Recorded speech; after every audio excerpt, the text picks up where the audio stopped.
I'm Natalie Tysdal, a journalist who decided enough is enough. I left a career that looked glamorous to do what I was scared of doing, going out on my own. I'm a married working mom of 3. On this podcast, we're going to talk about issues that really matter. Why am I not sleeping? What's up with that diet everyone's talking about? Are my kids falling behind? How do I leave that job and start over? Welcome to the Natalie Tysdal podcast. I'm so glad you're here. Everyone, and welcome to the podcast. Spring is finally in the air. And for me, that usually means another round of snow in Colorado, but that's okay because I can see the horizon. I wanted to bring someone on the show today to help us really understand our health. I'm a big believer in getting to the root of health issues, not just masking them with lots of different medicines and different theories, but really understanding why we have these issues. So today, my guest is someone who specializes in just that, Dr. Austin Lake. He is a functional medicine practitioner who's changing lives around the globe through his innovative online program. This topic, though, is so important, and we have so much to talk about that I'm doing something different for the next 2 weeks. I've made it a 2-week series. I want you to realize that taking control of your health is not just beneficial, it is essential for your long-term well-being. So we're going to talk about several underlying health issues, from sleep to hydration and stress management. Did you know the profound impact stress can have on your overall health? And you might not even realize how stressed you are. The conversation is a treasure trove of wisdom, including goal setting for optimal health. So make sure you hit subscribe so you don't miss an episode here of podcast.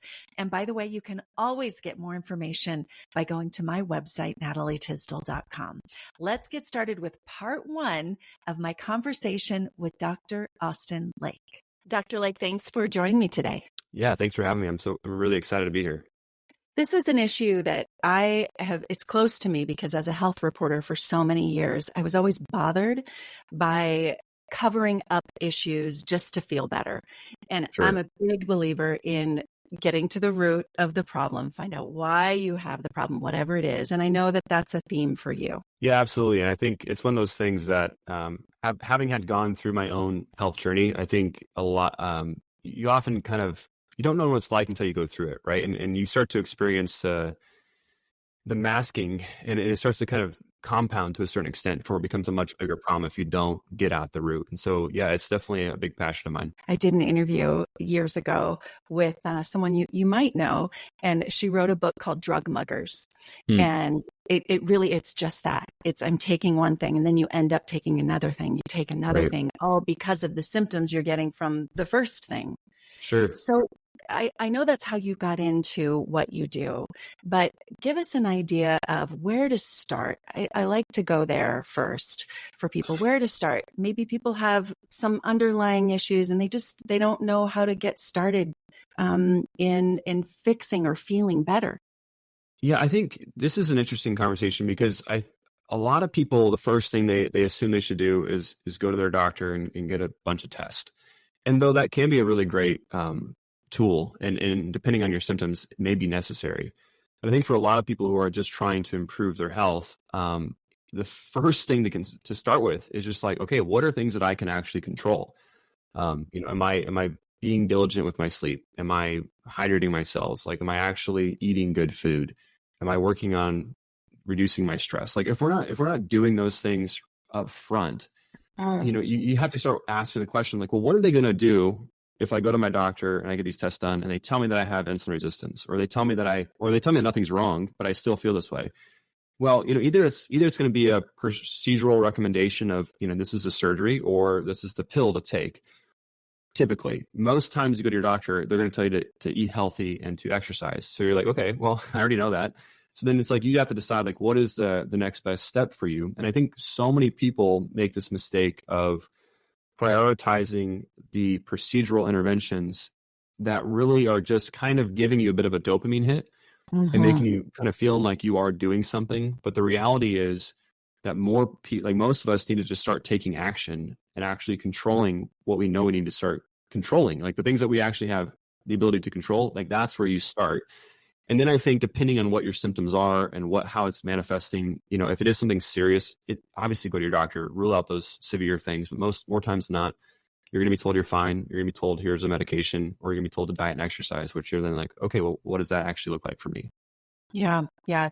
Let's hit those things you just mentioned then, because you're right. Like we all in today's world want a quick fix. You're like, I don't want to exercise, but I want to lose weight. Or I'm tired all the time, but I'm not really getting to bed on time. Right. Let's talk about those pillars to begin with. Yeah. The pillars for us in our program are really, I always use this analogy of traffic flowing on a freeway. And I was out in California recently, and I was traveling on the 101, and it was just crazy traffic all the time. But one of the things that I was thinking about actually when I was traveling on that road, I was just thinking about how one way you can kind of view toxins, and people always talk about detoxifying and doing big cleanses and all this stuff. And I think if you imagine traffic flowing on a freeway and an accident occurs, there's going to be a pileup. It's going to kind of cause a backup, right? Mm-hmm. There's a chain reaction. And the first thing you have to do is kind of stop the flow of traffic, because if you don't stop that influx, you're going to then have more of a pileup. So that's kind of like what's happening with your health. It's like if you are feeling toxic and there's been an accident that's occurred, in your body and at the source, you have to stop bringing in a bunch of toxins, right? And so the easiest thing you can do is just stop eating the garbage food. And I think more people are, we're starting to become a little bit more aware, and people are not dumb. They're not foolish. Like they know what healthy food mostly is, and they know what unhealthy food mostly is. And so you can start with those things, eating colorful foods, actually eating fruits and vegetables, eating things that are non-genetically modified, eating foods that are organic if you can afford it.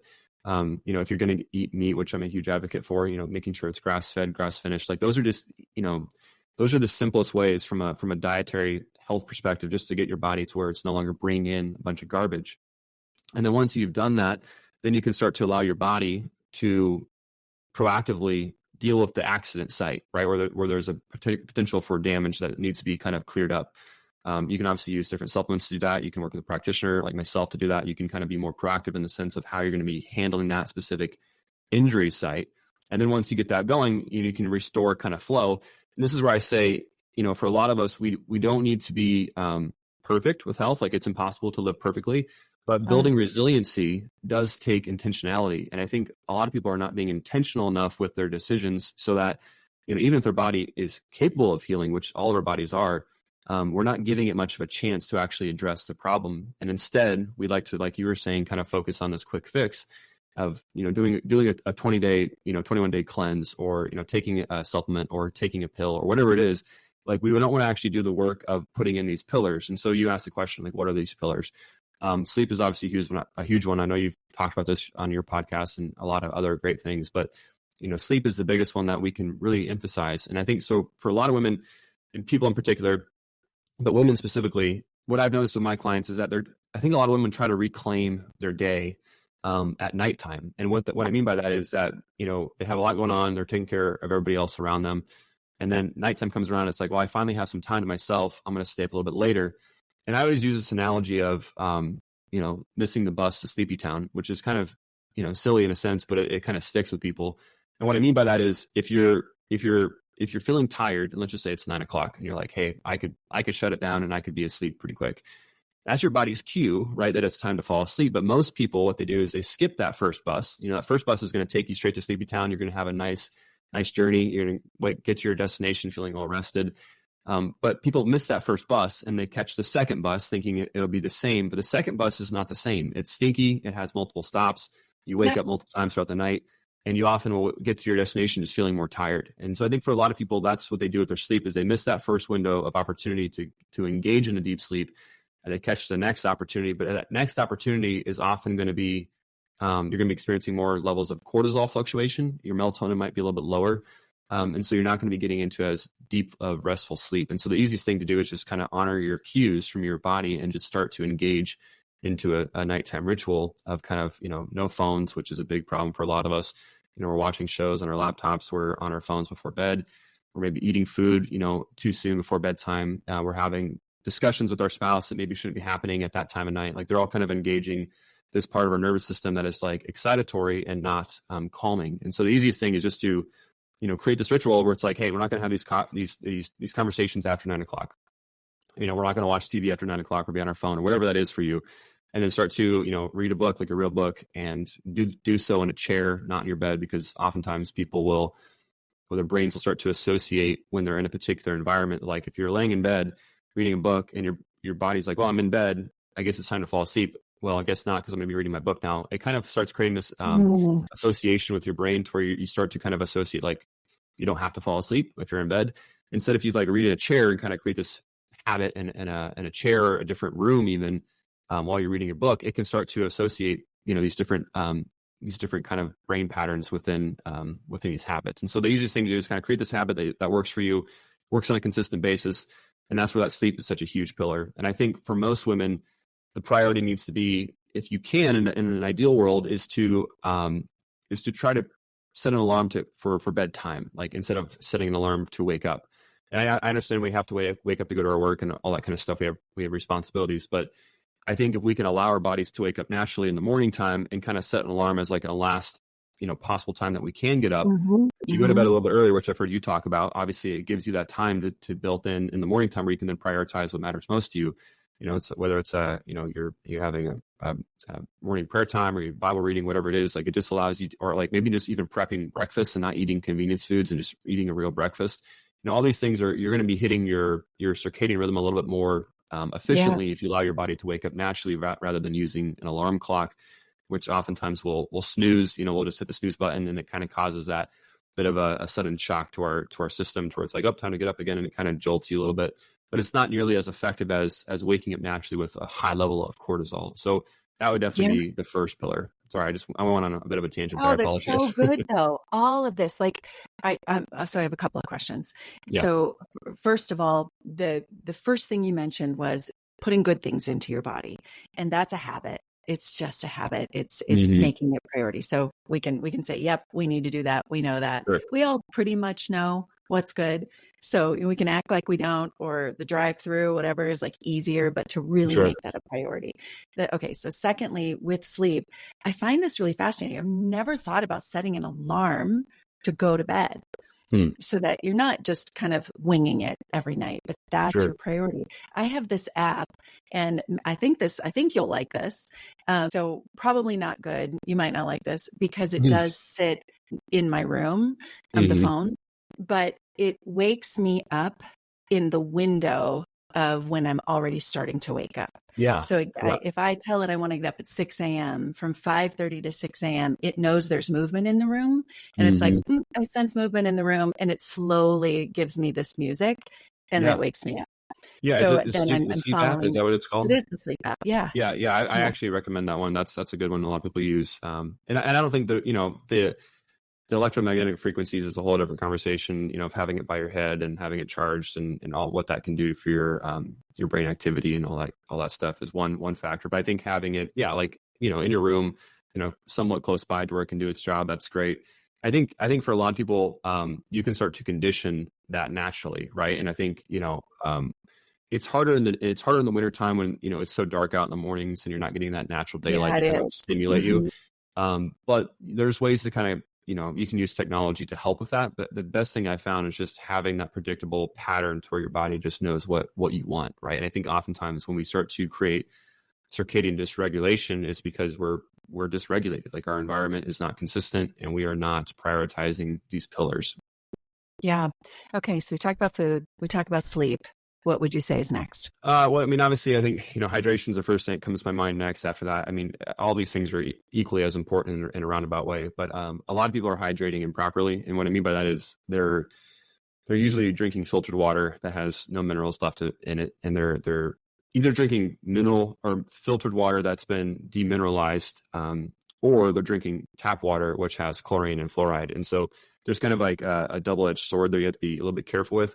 And the priority here is you got to think about cellular hydration, because with hydration, what it really needs is you need those electrolytes. You need sodium, potassium. You need those electrolytes to help actually transport things into this, like your cellular hydration. Like you have to get that into the cell, and you have to have this cellular detoxification process. And so a lot of us are experiencing this demineralization that happens. And there's an interesting conversation here we can kind of get into if you want, but it really has, in my opinion, it kind of gets back to like, well, what, if God created the things that we eat and things that we drink to be nourishing for our body, and we've been doing it for thousands of years, why all of a sudden now are we experiencing more issues?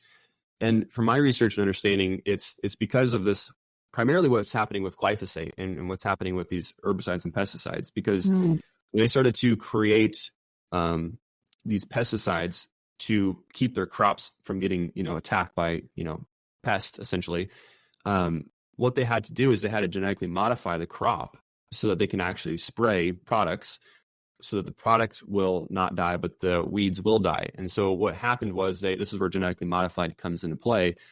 When you do that, number one, it obviously changes the structure of the organism, but it also typically demineralizes the crop, because what those pesticides like Roundup, what it does is it actually will strip minerals out of the weed, and that's what kills the weed. And so I think there's a big issue with the crops that we're eating. The soil issues with erosion and this monocrop farming, like a lot of the ingredients or the nourishment that we're supposed to be getting from our food is no longer there nearly as much as it used to be. Even just in the last 60 years, it's gone down exponentially. So now all of a sudden we're dealing with this issue where we're not getting at what we need from the food. We're basically eating more cardboard-esque type of food that's not that's void of nutrients, and then we're having to then hydrate ourselves with water that is full of chemicals and fluoride and chlorine. And so that has a huge effect on neurotoxicity, but also on your thyroid, because the thyroid needs iodine to function properly to make T4.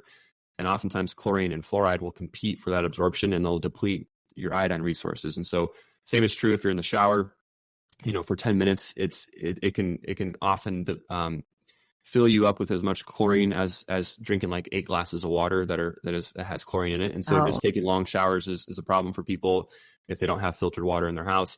But then you deal with this issue of mineralization. So getting back to that, what I like to do for my clients is focus on how to hydrate their cells properly. And I think it's a little bit different for everybody. You have to kind of figure out what's the best course of action for you. If you have like stage 4 kidney disease, you got to be careful not to overdo it with this, because you got to make sure you can filter these electrolytes out. But for most people, it's not an issue of too much. It's an issue of too little. And that's where you start seeing oftentimes more issues with blood pressure regulation and ability to manage stress, because when you are experiencing high levels of cortisol, which is that stress hormone, you actually deplete magnesium, and then magnesium depletion leads to a higher level of cortisol production. So it creates this very vicious cycle. Yes. This is where you got to be very careful with, consumption of coffee, because that can do the same thing. Obviously these different foods are really important as far as what we're eating, but I think for most people, if they could take magnesium, if they could take some minerals like an electrolyte tablet, folic and humic acid are great. They're really awesome at transporting things into the cell and getting things out of the cell. And so there's just a whole lot of talk behind that topic, but that would be the second thing, or third thing would be hydrating your cells properly. Are you looking for ways to stay energized, healthy, and help your family stay healthy? I've started taking supplements from Seeking Health, and it has changed the game for me. I no longer worry that my family is getting enough of the vitamins we need, and I know the quality of what we're taking is top-notch. I take an immunity support supplement, magnesium, and several others, including electrolytes, to stay hydrated. So many people ask me about these supplements that I've made it really easy for you to find right on my website, natalietysdal.com/favorites. Also, bonus, I have a coupon code to help you save 10% on your order. You will find that coupon code on the website as well. Go to natalietysdal.com/favorites. Click on Seeking Health. I may earn a small commission if you purchase there, but that's just to help my small business grow, the website and the podcast, to keep this news and good interviews coming your way. Again, natalietysdal.com/favorites and click on Seeking Health. So I always feel overwhelmed with the water issue, because it's like, for me, it's just getting water. Like, okay, Sure. Remember to drink the water. Absolutely. But I'm always curious, if you have filtered water, you have it brought in, which is what we do, and you're not drinking tap water or bottled water, but what is the right water to drink that's doing the most good for you? Or is it just regular water that you're putting electrolytes in, minerals, trace minerals? Yeah. So I think It can be a couple different things. So, depending on what your resources are and, how much you can kind of devote to this problem, I think the first thing that you could look at doing is like a reverse osmosis system under your sink. Like if you're doing drinking water, you can get a reverse osmosis system for a few $100. Like, and it is an investment. You still have to save up for it maybe, but that would be the first thing, just to remove things like fluoride and chlorine and atrazine, like these other chemicals that are going to be very problematic. And then from there, like, what you could do is you can add a little bit of Celtic sea salt to your water. You can add a little bit of an electrolyte tablet. I'm a fan of these ones that have the artificial colors and flavors and sugars. Like, I don't think that's a good idea. I think just getting some straight electrolytes is a great option. I really like the brand Clean with a K. It's Klean. They have a pretty good option. There's a lot of different companies out there that are good, but you can add those trace minerals back. You can use those ionic trace minerals, like you can just drop them in your water. There's a lot of things you can do just to get those minerals back into your water. But I think the first thing would just be to clean it, make sure it's not full of these other chemicals. And if you can't afford to bring in like spring water, which is also potentially a good option, which is what you're doing, that can be a good option as well, because it typically is more naturally mineralized and also should be a clean water source. Actually, I don't know that we're doing the right thing, but you see a lot of alkaline water. So if you're just bringing in alkaline water, does that have minerals in it? It depends. I think sometimes it can be mineralized. There's this whole conversation about alkalinity and acidity. This is a conversation that I'm not even sure where I land on it, because there's such mixed reviews. In the research, when you're talking about a blood pH level of having a base or having alkaline or acidic blood, drinking alkaline water from the research isn't going to change, at least according to the research, isn't going to change that. It's like your body is really, really good at regulating your blood pH, because if you don't regulate it well, you essentially die. Now, there is this talk of what's happening in like your gut health and in terms of that, and also in terms of inflammation. There was a study done that looked at people who ingested a little bit of baking soda with their water, and it showed that they did reduce, I think, joint inflammation quite a bit, and it helped with their joint health overall. It did help to kind of address that problem in particular, but you also have to be careful with messing up your stomach acidity, because you want strong stomach acid. Like, you don't want to dilute your stomach acid, because that makes it difficult for you to digest food. And so I think for a lot of people, it kind of becomes down to this, like, okay, what's the primary issue here? Like, what is your primary driver of your problems? And this is where I kind of think the nuances matter quite a bit. The details matter quite a bit. And working with somebody that can kind of guide this process for you and identifying what your specific issues are is really helpful. But in general, I would say, drinking, filtered water that has adding minerals back to it is the easiest way to kind of ensure you're getting healthy. And then if you can, look at getting a whole house water filter that at least kind of cleans out the chlorine from your water. Getting it to clear out fluoride, it's a different problem. There's a lot of systems that will remineralize. They'll add salt back in. There's just a lot of different systems out there. I'm not an expert on these at all, but there are some different options out there. But I like that the basic, just if you're going to do two things right now, it is add minerals back into your water, get an inexpensive, relatively, system to put under your sink for the reverse osmosis system, right? Yeah. Yeah. And there's also there's these, people often ask, like, what about, what is the brand? I can see it right now. It's like the common water pitcher that people often use on their, like a Brita water filter. Okay. Something like that. Okay. Well, they're actually in a class action lawsuit because they're not apparently filtering out what they say they're filtering out. And so there's just a lot of these issues that you're having with these kind of convenient filters that you can just put water into, like your fridge filter.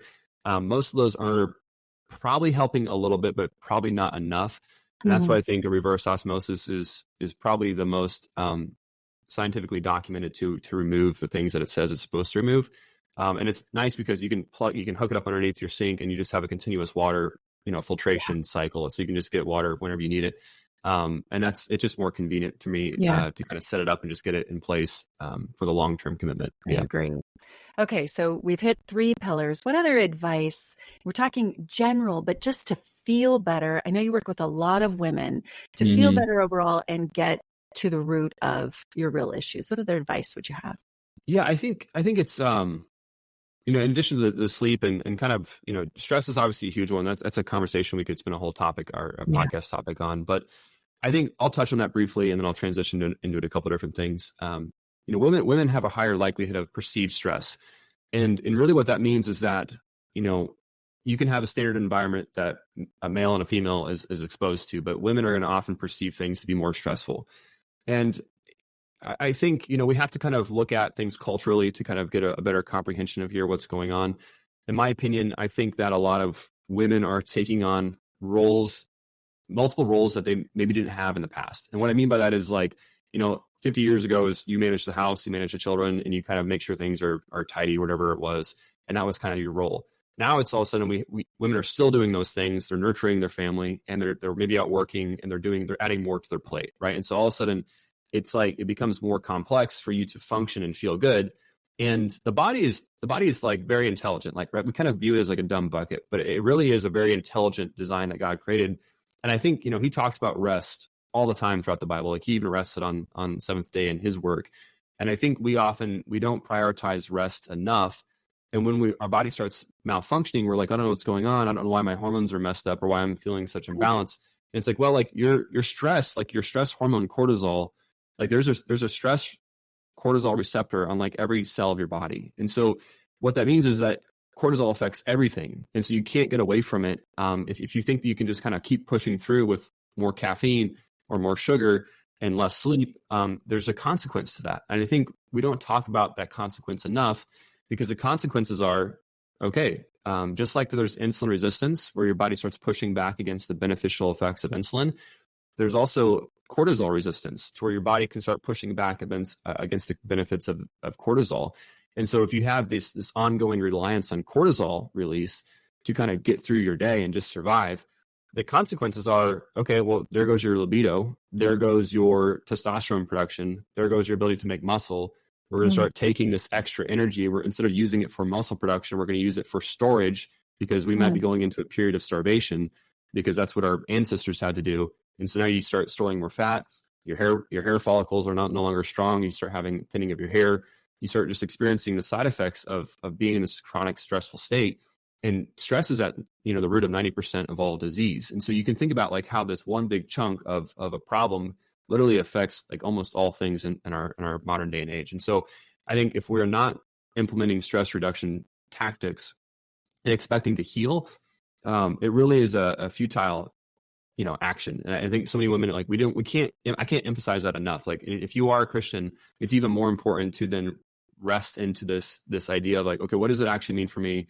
And this is why I love, listening to your podcast, because I was listening this morning, and it was just really insightful. Like the tips you were giving on setting smart goals and having this routine in the morning, like in gratitude journaling and all these things that are so helpful, really can set the tone for your day and set the tone for your hormonal production throughout the rest of the day. So I think for women, it's especially important when you're looking at the differences between males and females. Like you and I could be sitting in the same room, simply just breathing in and out, and I would have a higher calorie loss than you would, just because I have more testosterone.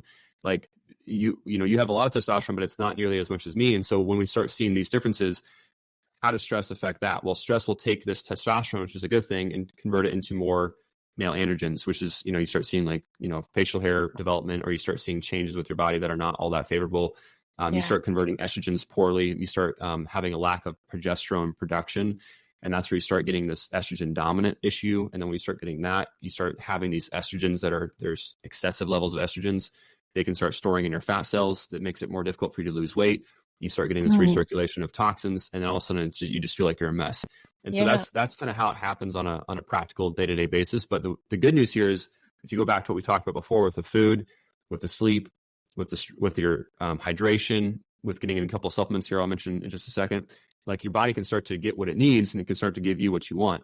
And I think that's the big takeaway for everyone listening, is just that these things, we've helped so many women do this. It's very feasible, and it happens pretty quick. Like once you start getting in this good rhythm, you start seeing that what you do matters. It makes a big difference. Your body will start to turn, and it starts to kind of start producing what you need. And this is where, again, if you have like a serious disease like Cushing's syndrome or Addison's disease, where you're literally having like an endocrine problem, maybe you have like Hashimoto's or something like that, like you do need to kind of go the next step in identifying what those things are. That's definitely warranted, but those are not as common as the more lifestyle related factors that people can start to change. And so that's really where we like to focus are those factors. I just think it's so important. And I know for some women who might be listening, if men listening too, some of this feels overwhelming. It's like, oh my gosh, you just told me 20 things. And by the way, I have show notes where I'll put a lot of this stuff. Yeah, but good. it doesn't have to be overwhelming. Like Right. someone told me years ago, like if you just focus and you do 3 things a day to help yourself, that adds up over time. But when you Absolutely. wait, like you said on the freeway, and you wait and it all blocks up, then you're really overwhelmed. So even Right. though all of these things, like I have to think about my water, think about my vitamins, I think, stop thinking that way, take a step back and say, if I just do a little bit every day and I set up systems Mm-hmm. and habits, it's all going to add up to a happier, healthier life. Absolutely. Yeah. I think, I would say control what you can control. It doesn't need to be overly complicated, but if you're in a season that's crazy busy and you find one thing that you're like, hey, I know I can be better here. I want to be better here. And this is why, it'll start to happen. And that habit, that habitual pattern will start to be developed. And, I'm a big fan of the power of habit and the atomic habit, principles and kind of reinforcing your why and understanding why it matters and recreating a belief pattern that really kind of reinforces what you're doing. Because if we have to kind of convince ourselves every time we're faced with an obstacle or a decision that this is good for us, initially it might be a little bit hard or a little bit difficult. But after you start to kind of recreate a new belief that this is why it matters and this is the benefit I will get, you don't have to ask the question anymore. You just do it. Just like how we all, like if you're a living, breathing human on this planet, we all do essential things. Like we all don't like just run out in traffic. Like we don't like go and do things that we know are going to literally kill us. Like we avoid those things. Like we do a certain level of basics to kind of promote our own survival. And that's because we believe that if we don't do those things, like we will die. And so then we can start to associate, like if I don't drink this clean water with minerals added back to it, like I'm not going to feel as good as I could. Or like if I don't go to bed at night and I can really get my circadian rhythm balance, I'm not going to have good energy the next day, and I'm going to start gaining weight, and it's not going to be what I want for my family, for my future. And so we just have to start kind of connecting these dots and start thinking about what we want and why it matters to us. And then we start to see the path to get there. It becomes much more clear on how we're going to get there. I want to thank you for joining me today. By the way, if it felt like we ended suddenly, we did, because we're going to continue this conversation next week, uncovering more gems on achieving a balanced, healthy lifestyle. We're going to go into all kinds of other health-related topics, like what kind of vitamins should I be taking? How do I know if they are quality vitamins? And so much more. Speaking of staying informed and inspired, have you signed up for my newsletter yet? It is your weekly infusion of exclusive content, tips, and much, much more, designed to enrich your journey towards a more fulfilled life. Thanks for joining again. Talk to you next week. Thank you for joining the Natalie Tysdal podcast. You can follow along on Instagram and at natalietysdal.com. Subscribe to the show to catch every new episode and leave a review so I can continue to bring you fresh content. See you next week.